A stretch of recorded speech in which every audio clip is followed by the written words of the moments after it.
Okay, thanks Hugues for the invitation. Yeah, so I have a little disclosure. So the first thing I want to say is that I will give you a little bit of a break from DNA break. so I'm not going to really go into DNA damage repair, although of course we are interested in the topic. But I will talk about tumor evolution.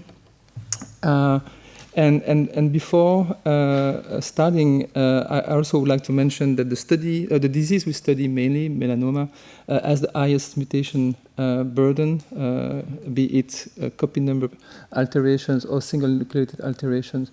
So obviously, genetic mechanisms contribute to the etiology of the disease. One of the questions we have is whether or not other mechanisms, non-genetic mechanisms, also contribute to tumor evolution in the context of melanoma. And so maybe to set the stage and go back to this idea of why cancer, at least most cancer, and in particular in the metastatic setting, are so difficult to treat. Obviously, one of the answers to these questions is the fact that not all cancer cells are created equal, and thereby not all tumor cells will respond equally to the same therapeutic insult. And that is this other problem is that the cancer cells can change their identity over time. So tumors are obviously dynamic ecosystems. They evolve and they can adapt. And cancer cells can switch back and forth between different identities to overcome therapeutic pressure. In melanoma, we know this for many, many years. We and many others have shown that melanoma cells, which are often seen into what we call the melanocytic state. So these cells express melanocytic markers, so markers of the melanocytic or the lineage of origin, so such as MITF transcription factor or SOX10 transcription factor. But these cells can basically switch into a more mesenchymal-like fate and lose their melanocytic identity. They lose expression of MITF SOX10 and they gain expression of some of the EMT transcription factors such as SOX9 or ZEP1. These cells acquire an increased ability to proliferate, to migrate, to invade tissues, and also to be intrinsically resistant to targeted therapy. So obviously, again, this ability of cells to switch back and forth increase their ability to evade therapeutic insults. And we have shown this many, many years ago now in the context of targeted therapy. So if we expose melanoma cells to combinations such as BRAF/MEK inhibitors, so this is a standard of care for melanoma currently in the clinic. If you expose BRAF mutant melanoma to this type of combinations, what you see is that indeed some cells can switch their identity, turn on this more mesenchymal fate, and by therefore evade the insult, create what we call a minimal residual disease, so a pool of cells from which a resistant clone will eventually emerge. So, having these observations at hand, we set out to address a number of key questions in cancer biology, which is, what is the magnitude and origin of cancer cell state diversity? Of course, we are interested in melanoma, so we're going to look at melanoma cell state diversity. And importantly, ask the question whether or not some melanoma cell states or subpopulations are particularly fated to fuel tumor growth, metastasis, and tumor recurrence. I will focus mainly on metastasis and tumor recurrence today. And as I already mentioned in the introduction, one of the key questions is whether or not cell plasticity or the ability of cells to switch back and forth between different cell states can eventually did it. So I will stay away from this. So is cancer cell plasticity a driver of evolution in the context of melanoma, even in the context of melanoma, which has a very high mutation burden? So to address these questions, we collected a number of melanoma lesions from patients, as well as from a number of mouse models that mimic the disease that we have developed in our labs.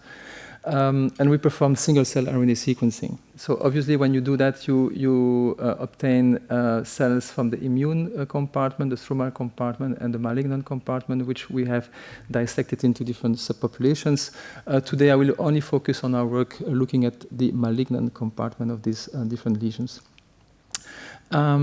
So the only thing I'm going to say about the mouse models is that, interestingly enough, so especially this mouse model that we have developed and use extensively in our lab, this NRAS-Inc4A mouse model, exhibits extensive intratumor heterogeneity and mimic really well what we see in human patients, so highlighting the clinical relevance of these models and thereby showing that this model can be used as an interesting tool to further dissect the functional consequence of this heterogeneity, as I will show you in a minute. So we've done a lot of single-cell sequencing, basically, not only of melanoma lesions, but in particular of melanoma lesions. I'd like to simply mention that you could look at all these data sets and access the data set via our website, and we have also developed Shiny Hub so that anyone can actually look at the data if you're interested. Many of the colleagues in the field have used our data sets, which we are of course very happy about. So the first thing we've done is do this cross-species comparison and look at transcriptional programs that melanoma cells can engage, both in mouse and human lesions, and find that at least 7 different transcriptional meta-programs can be activated by melanoma cells. And obviously, we find this melanocytic cell state, but also this mesenchymal-like state, and a few others that I will briefly mention later during the talk. What I think is remarkable is this transcriptional states can be detected in virtually all lesions we looked at, despite the fact that obviously there is extensive interpatient genetic heterogeneity, right? So these transcriptional programs really override the genetic of these different diseases. What is also remarkable is that this transcriptional heterogeneity we see in human patients is also seen, as I mentioned already, in the mouse, but this occurs even in the absence of genetic heterogeneity. Some of these mouse models, for example, this NRAS-Inc4A mice, so they develop melanoma, which have a very stable genome, very little genetic heterogeneity is seen in this model, yet we see this extensive transcriptomic heterogeneity, suggesting that this heterogeneity is not driven by genetic. Another evidence supporting the fact that this transcriptomic heterogeneity is not driven by the genetic makeup of the cells is if you look at the metastatic lesions in melanoma lesions. So here we performed spatial transcriptomics using the Vision platform, and you can infer copy number profiles based on this data. What we find is that virtually most, if not all, metastatic lesions we looked at are actually monoclonal. So there's very little genetic heterogeneity between the cells at this stage. But we see, of course, extensive transcriptomic heterogeneity again. So suggesting that the transcriptomic heterogeneity we see is not driven by specific genetic subclones. And finally, if you could look at copy number profiles or inferring copy number profiles based on your single-cell RNA sequencing and group melanoma cells into different genetic subgroups. But what we see is that every single genetic subgroups can feed into this different cell state. In other words, all these melanoma cells can engage these different meta-programs. So this suggests, obviously, and this is now seen in many different tumors, that the phenotype of cancers is driven both by the genome but also by plasticity. There is really a one genotype, multiple phenotype ratio in many different tumors, in particular in melanoma. Right? So plasticity plays a role in contributing to this transcriptomic heterogeneity we see in these lesions. Then the question is, of course, what is the origin of this transcriptomic heterogeneity if it's not driven mainly by genetic alterations? And so one of the first hints came from the fact that if you now look at the spatial distributions of these melanoma cell states, what you find is that these cells are not randomly distributed. They tend to co-occur in clusters, suggesting that there is indeed a spatial distribution code that might be driven by the tumor microenvironment. And actually, I will show you some evidence supporting the fact that the tumor microenvironment plays a major role in establishing this transcriptomic heterogeneity we see in these melanoma lesions. First example is if we look at one of these subpopulations of melanoma cells, which we refer to as the antigen presentation or interferon response population. So these melanoma cells express at their surface MHC class II molecules. So these molecules are normally expressed in professional antigen presenting cells, but we find melanoma cells expressing these molecules. These cells also express an interferon response program. Importantly, we find these cells only in hot tumors and not in cold tumors. And if we perform multiplex immunohistochemistry and look at neighborhood analysis, what we find is that these cells are always in very close proximity to immune cells, suggesting that this particular transcription program is engaged by melanoma cells via an intercellular communication with immune cells. So immune cells would promote emergence of that particular transcription program. Of course, this is causative, but this is correlation, but we show causation by simply taking melanoma cells from our mouse models, which you can culture in vitro. After numbers of passages in vitro, these melanoma cells lose heterogeneity. Almost 100% of these cells are now in a melanocytic state, but if you reimplant these cells in mice and let the tumor grow, then you recapitulate some heterogeneity. Now, importantly, this antigen-presenting subpopulation is emerging, in particular when cells are reimplanted into immunocompetent mice, suggesting that you need an intact immune system to engage the particular program. So this is the first example, illustration of the fact that the microenvironment contributes to shaping melanoma transcriptomic heterogeneity. So, and I'll spare you a lot of more experiments and basically end up concluding that we believe we have now a pretty exhaustive view of the transcriptomic heterogeneity of melanoma. We have classified melanoma states into two different subgroups: the extrinsic cell state, for example, this interferon response antigen-presenting population, which is really driven by the interaction between melanoma cells and immune cells. Obviously, an hypoxic cell state is also induced by extrinsic microenvironment factors. And then we have a number of intrinsic cell states. So these cells are basically moving along a differentiation trajectory from the melanocytic cell state to a more dedifferentiated state, including this mesenchymal-like state that I mentioned to you already at the beginning. The cells also go through a neural crest stem-like state that I might discuss in a minute as well. So there is plasticity, obviously, and cells can move along the differentiation trajectory and engage these extrinsic factors, programs. Now, one thing which I really always try to emphasize is that these transcriptional meta-programs are not mutually exclusive. So melanoma cells can engage multiple of these programs. And some of the cells actually exhibit even intermediate cell states. So one needs to look at this in a more in the framework of a continuum as opposed to cells switching back and forth between different well-defined cell states. Now, the interesting or the important question is, is there functional heterogeneity? Here we look at transcriptomics. The big question is, are some of these melanoma populations fated to fuel growth or metastasis or tumor recurrence? And to, of course, address this question, single-cell analysis is not sufficient. Of course, you could combine single-cell sequencing with barcoding, lineage tracing approaches, or intravitreal microscopy as a way to really monitor and capture dynamics and plasticity of each melanoma state.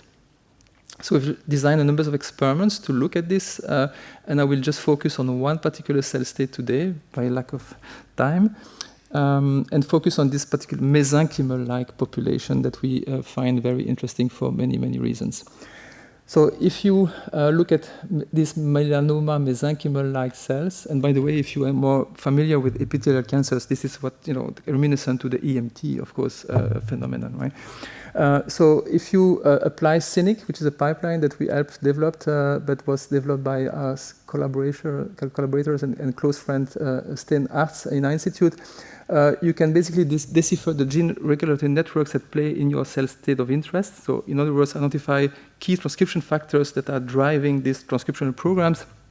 If you do that for both mouse and human mesenchymal-like cells, what we find is that PRX1 is a transcription factor which is active in these melanoma mesenchymal-like cells. It's a well-known EMT transcription factor. Not to say nothing was known about PRX1 in melanoma. So we decided to knock it down in mesenchymal melanoma cells. And once you do that, you decrease the ability of cells to invade, and you shut down expression of the EMT-related gene. So it's a master regulator of this mesenchymal-like state. Interesting, but what is more interesting is that we took advantage of this knowledge to develop a genetic model allowing to fate map these mesenchymal cells in vivo, as well as to monitor the plasticity. And so the system relies on an allele that was generated and kindly provided to us by the Anil Ruski lab. So basically they connected a CRE-ERT2 RS GFP cassette to a PRX1 promoter. So these transgenic mice were bred into our own mice that develop melanoma spontaneously, the Senracing 4A, as well as combined with an allele, which is a reporter allele extensively used in the field, which is a lock-stop-lock-TT tomato. So these compound mice develop melanoma. If cells in this melanoma become mesenchymal or turn on the mesenchymal fate, the PRX1 promoter will be active, the cells will become GFP positive. And if you give tamoxifen to these mice, you will activate the CRE recombinase and turn on the tomato expression. Now, the beauty of this system is that if cells eventually switch fate or change their identity, I really didn't press this button. Take it out. Yeah, sorry.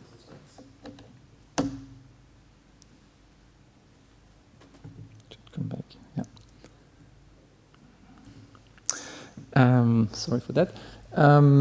So the beauty of the system is that if mesenchymal cells that become green and yellow if we expose them to tamoxifen change their identity, these cells will lose expression of GFP but will remain tomato positive. So you can really monitor the ability of these cells to switch back and forth between the different states. And the system works really well. So here is a big primary tumor here, and down the bottom what you see here is a cluster of cells that are both positive for GFP and tomato. These are mesenchymal cells, and we know that because if we FACS sort these tomato positive cells and perform single cell sequencing, we find that indeed all of these cells express the EMT genes, the PRX1 regulin, and do not express markers of other melanoma subpopulations. So you're really tracing the right rare subpopulations in these primary tumors. And interestingly, if you look at now how these cells behave over time, so you trace these populations over time in the primary tumor, what you see is that this population actually decreases over time. So that population does not contribute to tumor growth and fuel tumor growth. And that's consistent with other data. I don't have time to show you that we have generated, showing that indeed in melanoma there is clear heterogeneity. Only a few percent, about 5% of cells are fueling tumor growth. And these are not these cells. These cells don't fuel tumor growth, but what they do is something even more dangerous, if you wish. If you now look in the periphery, these mice develop metastatic melanoma. They develop lymph node, lung, liver metastasis. And when we look in the periphery, every single cell we find in the periphery are tomato positive. So for example, here you look at the lymph nodes, you see here a lot of tomato positive cells. Here we found the subscapular area, so where cells arrive in the lymph nodes, are positive for both tomato and GFP. And some cells start switching off expression of GFP and remain tomato positive. So we believe that there's a first wave of reprogramming occurring in the lymph node.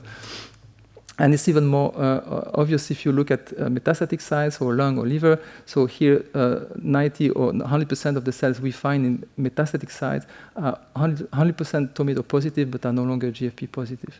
If you now FACS sort these cells and perform single cell sequencing, we find that these cells indeed have lost the EMT signature and now turn on this more pigmentation, melanocytic, MITF-driven signature, indicating that these cells are indeed switching back and forth, and most likely this ability to revert to a more melanocytic state is required for metastatic outgrowth.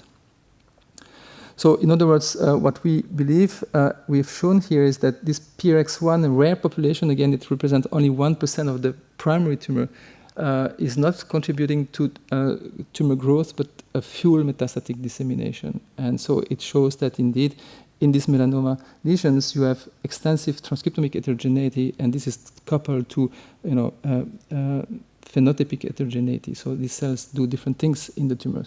I didn't have time to show you that we identify another population that fuel primary tumor growth. And interestingly enough, this population sits next to blood vessels, and we believe that there is a perivascular niche which contribute to the reprogramming of melanoma cells and acquiring these more stem-like properties that fuel growth. So bottom line is that these single-cell RNA sequencing experiments unravel a more complex melanoma transcriptomic landscape. We show that these melanoma cells are not randomly distributed, but they tend to occur, and we believe that the microenvironment plays an important role in shaping transcriptomic heterogeneity. And then different melanoma populations do different things. One population fuel growth, another population fuel metastasis. So it seems that these two phenomenon, growth and metastatic dissemination, can be uncoupled to some extent transcriptomically and spatially. So having looked at transcriptomic heterogeneity, perform experiments looking at how these cells contribute to growth, metastatic dissemination in the drug-naive setting, another big question is, of course, how does therapy remodel this whole melanoma ecosystem? And today I will just focus only on some of our recent work looking at how immune checkpoint blockade remodel these landscapes. So obviously, no need to remind you that in the context of melanoma, immune checkpoint blockade is a game changer. Many patients do respond, but many patients also do not respond, and we still don't know how to discriminate between responders and non-responders. So this is still one big avenue of intense research at the moment.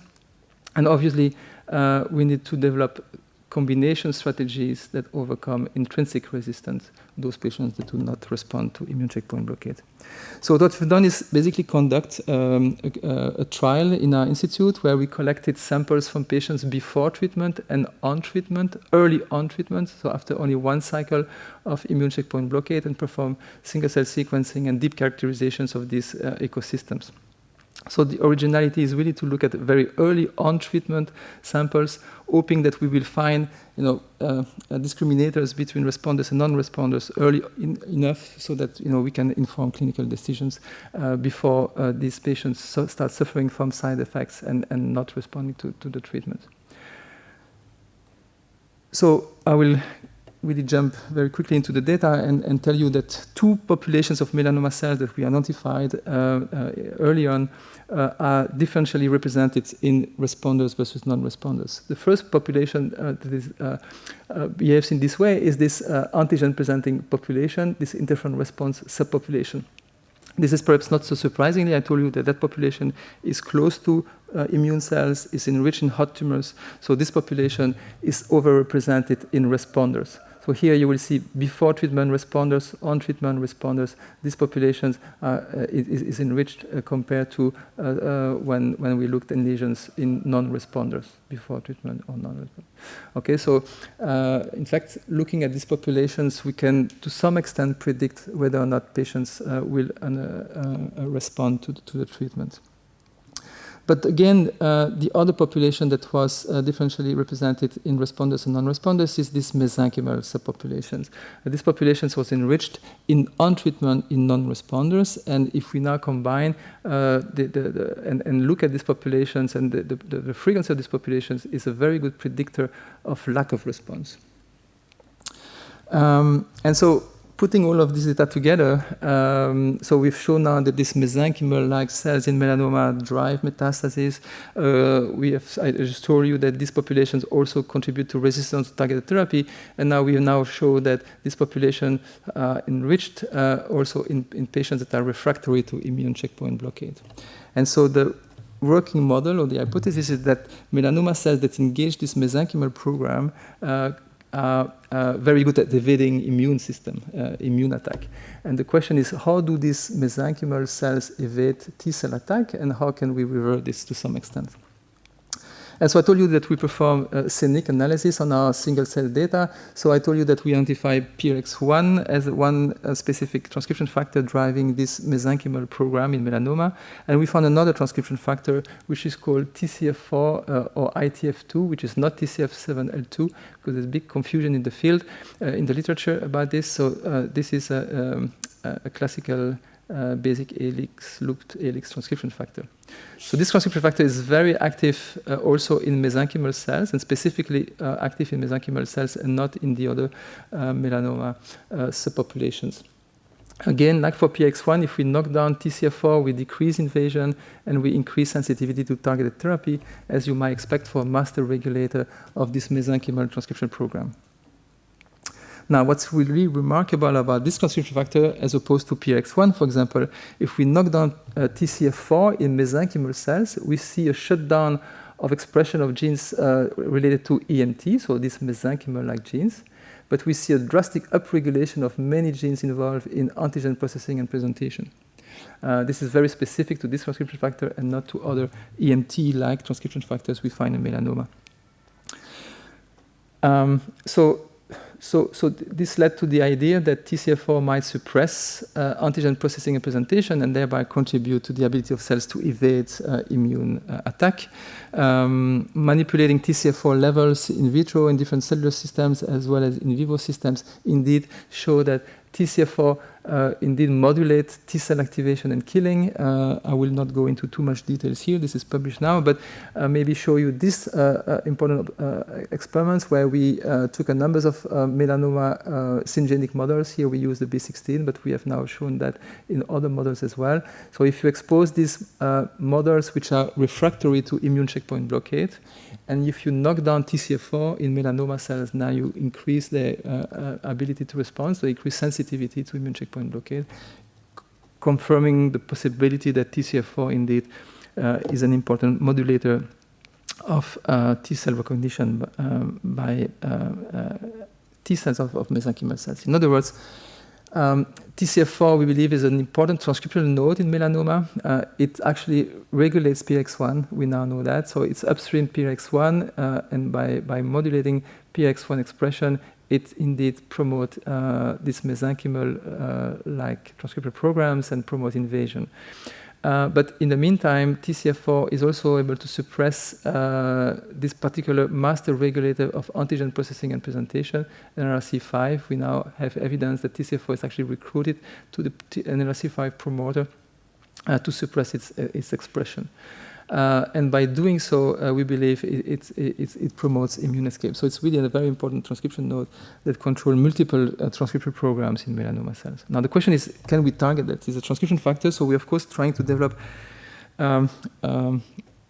elegant and specific way of targeting TCF4. We have a work on trying to develop degraders for TCF4.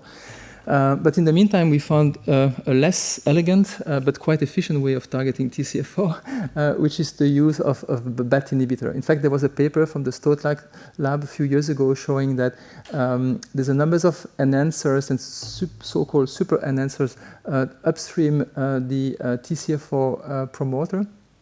And then if you now, and those are recruited by, or recruit BRD4. If you now use a BAT inhibitor, you decrease recruitment of this particular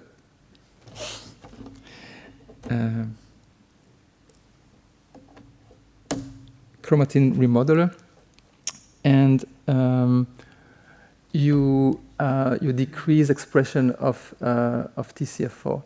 In the dendritic cell neoplasm, the Stoat lab showed that this decrease in expression of TCF4 had an anti-tumor effect, and this was rescued by restoring TCF4 expression. So they could show that in that particular case, even though, of course, when you use BAT inhibitor, you have massive, genome-wide transcription effects. The effect that they could see in this particular cell line was dependent on TCF4.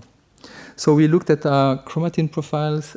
So we have a lot of data for melanoma males and male. So we find that indeed these enhancers or super enhancers upstream TCF4 are open in mesenchymal cells and not in melanocytic cells. And if we expose melanoma cells, or these mesenchymal melanoma cells, to increasing concentration of BET inhibitor, we decrease TCF4 expression. And quite interestingly, we phenocopy what we see at the RNA level when we knock down TCF4. So if you knock down TCF4, I just told you, you shut down EMT, gene expression. We see the same thing when we use this BET inhibitor. We see a drastic downregulation of these genes, and we see an upregulation of genes involved in antigen processing and presentation. And so we have obviously treated melanoma cells with BET inhibitors together with BRAF MEK inhibitors, as well as mice with BET inhibitor and with immune checkpoint blockade. And what we can show is that indeed BET inhibition sensitized to targeted therapy and sensitized to immune checkpoint blockade.